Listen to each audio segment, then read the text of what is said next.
and welcome to the JFK and LBJ, the New Frontier and the Great Society special webisode series. During these webisodes, we will be comparing JFK and LBJ and examining them from a human perspective. Today, we will focus on 2 congressmen and 2 senators, the legislative years. Today, we have Park Ranger Jonathan Streff from the John Fitzgerald Kennedy National Historic Site and Park Ranger Joseph Owen from the Lyndon Baines Johnson National Historical Park. I am Joy Kinard, and I'm the superintendent of the Central Alabama Civil Rights Sites. Hey, Jonathan. Hey, Joy. How are you? Good, and you? Well, thanks. Hey, Joseph. Hi, Joy. How are you? Nice to be here. Good. Doing good.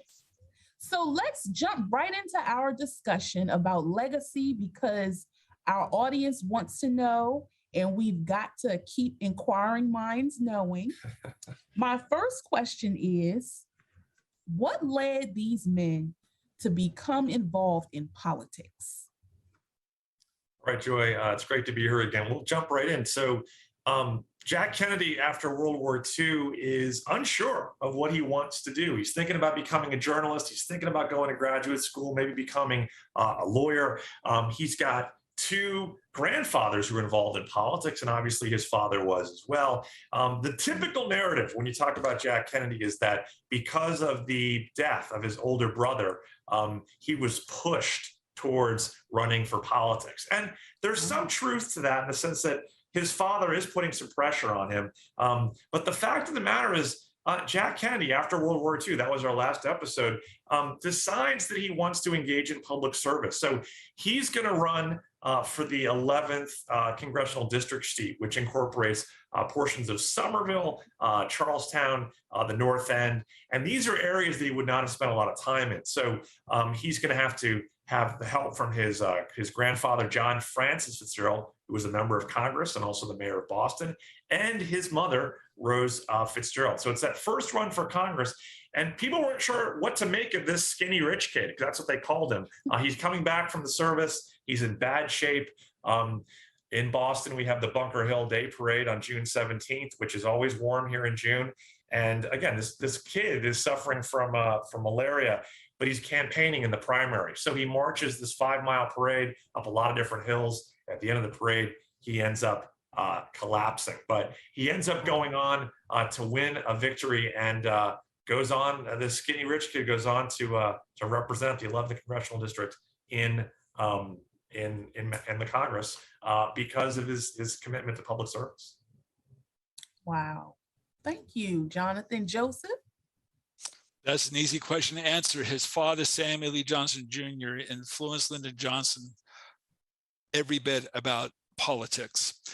Sam Ely Johnson Jr. was a powerful Texas state senator. He was well known, he was well liked, well trusted.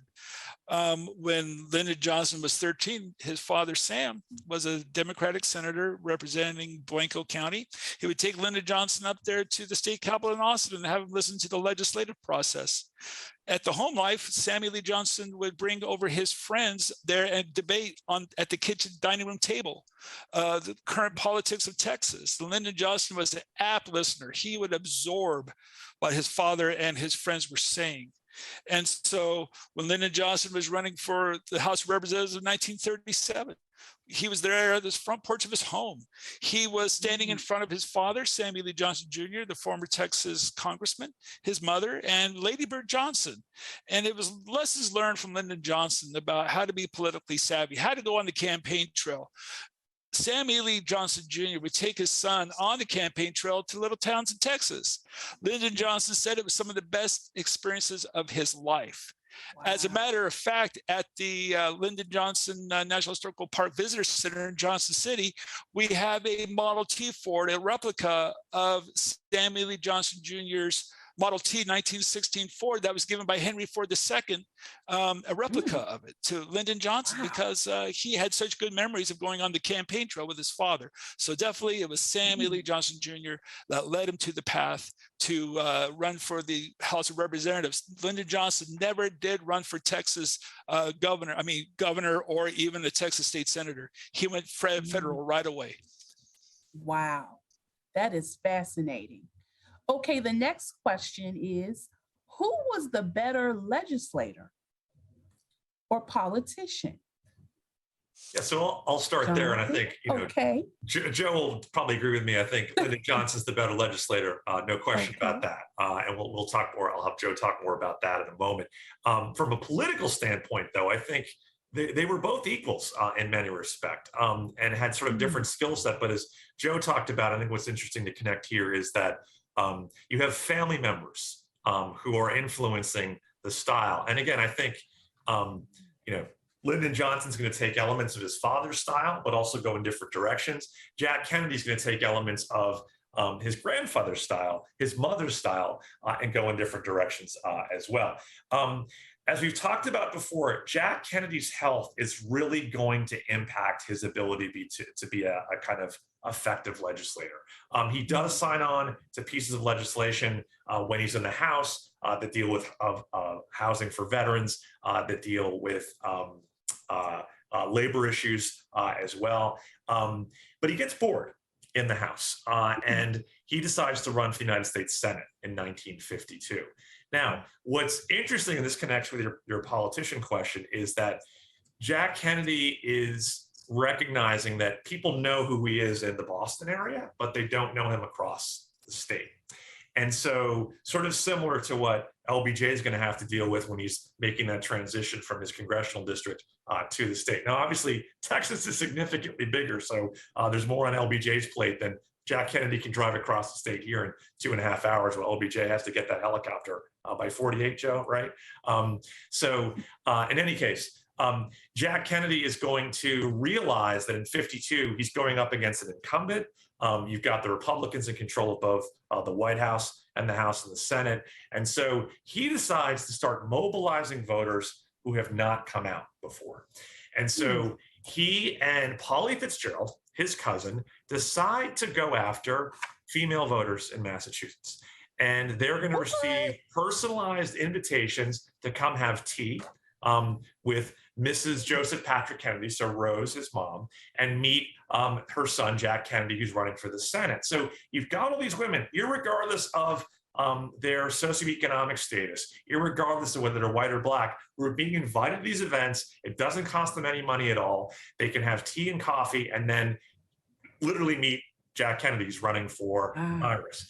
So not only is he doing that, but he's also going into the Black community. Now, if he's not there, he'll send out surrogates as well. But talking about civil rights issues, and as we'll talk about a little bit later on, Jack Kennedy is a little bit tepid on civil rights. He's going to come to that a little bit later on. But he's recognizing that there are voters out there that folks are not talking to. And if you want to get someplace, you have to have people who are going to vote for you. So in 52, it's women and African Americans who are going to put him over the top. And he will follow that exact same pattern when he runs for president in 1960. And we'll talk about this a little bit later on, but in 1960, ahead of Johnson, he's going to send out people to every single state and begin to go, he'll look for the up and comers, he'll look for the young people, and he's going to try to get up the delegate count so when the convention comes around, he has their votes. What the Johnson people will discover when they arrive in places like Wyoming is that Bobby Kennedy or another Kennedy has already gotten there, and they already got those folks in the door. Not to mention the fact, too, we've talked about kind of voting, but Jack Kennedy is not born as a very polished speaker. That comes over time. He has kind of a nasally voice at first. He has to work very hard. But once he is able to get his thoughts down on paper, but then simultaneously capture an audience, there'll be a sense of energy and momentum that he's going to bring to the campaign trail, much like LBJ is. Both of them campaigned to the point where they would run themselves into the ground. LBJ is going to have an appendectomy, has a heart attack. Jack Kennedy, of course, has the health issues. But folks are astonished that this skinny kid in 46 and in 52 just keeps going. Will travel all over the place despite whatever illness he has. So not a great legislator, but I would argue a master politician. And he oftentimes is not given credit for that. Folks oftentimes assume it's other people in the room who are doing it, but he's kind of doing it on the DL, as the kids will say. He's kind of doing it quietly. I love it. He's doing sort of behind the scenes thing and is a little bit more detached from stuff, but he knows who to talk to. He knows who to get out. But I think probably the most important thing about his political skills in both the House and the Senate is mobilizing voters and getting folks out. Wow, that is phenomenal. Thank you, Jonathan. Joseph? Well, in my opinion, Lyndon Johnson was the best United States Senator we've ever had and will ever have. This man knew Congress like the back of his hand. When he was elected to the House of Representatives in 1937, he made it a point to know the most influential members of Congress in both houses, Senate and Representatives. It didn't matter if you were a Republican. It didn't matter if you were a Democrat. If you were powerful and could help him, he wanted to get to know you. He would become your best friend. He would take you out to ball games. He would take you out to dinner, and he wanted to know you. And he wanted to know what you. He wanted to know the thinking of these influential members. It didn't matter how he got it. He wanted to know, because he knew later on that he could get these men on his side to get legislation passed. Now, he learned a hard lesson when in 1937, of course, he won the House of Representatives. And right after he left naval service in 1942, he was running for Congress again against Pappy O'Daniel, a good Pappy O'Daniel was a former governor, and he was known as Pass the Biscuits Pappy. Pappy would go on to country music stations, and he would talk about good old country music, and he'd always say, "Pass the biscuits." And so he knew how to get people laughing and really be comfortable with them. And Lyndon Johnson learned a hard lesson. He learned that because he lost, he hated to lose. Lyndon Johnson hated to lose. And so he made sure that would never happen again. So when he was running in 1948, he's running against a good man named Coke Stevenson, who was a former governor of Texas. And there's a little bit of controversy about how Lyndon Johnson was able to beat Coke Stevenson. They called him Landslide Johnson because Lyndon Johnson said, I'll beat Coke Stevenson by a landslide.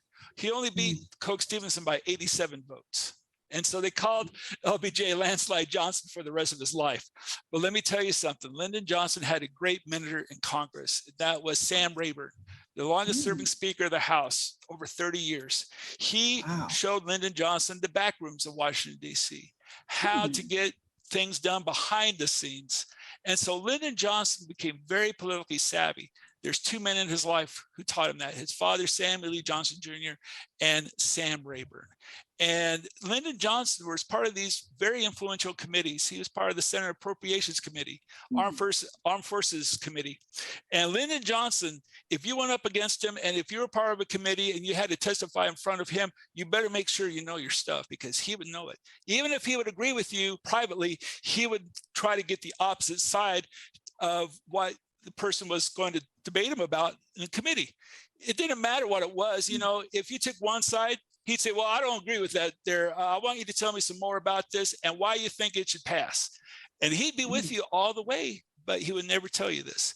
Lyndon Johnson had some powerful friends all the way through Congress. One thing he didn't do, though, he never really talked about civil rights very much. Like I said in previous episodes, he was politically savvy enough that if he started to speak out for civil rights, he'd be a one-term congressman. He would be.